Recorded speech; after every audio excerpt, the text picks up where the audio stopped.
na-realize ko na lahat tayo nasa trial and error phase. Hindi natin alam kung tama ba yung ginagawa natin o kung meron ba tayong mapapala sa mga desisyong nagawa natin. Yung realization na lahat tayo merong pinagdaraanan, na lahat tayo first time dito sa mga bagay na to, doon natin marirealize na lahat tayo pantay-pantay. Kaya mahirap rin na i-compare yung sarili natin sa iba kasi mali mo yung chapter 1 mo, chapter 10 na pala niya.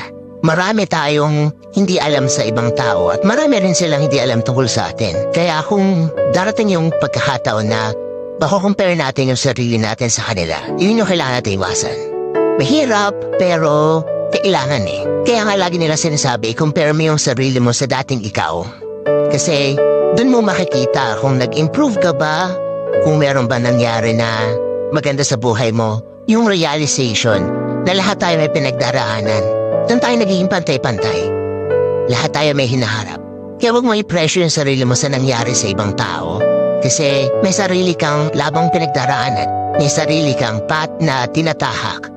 At meron kang patutunguhan na ikaw lang talaga yung kailangan magdesisyon para puntahan yon, para makamit yon.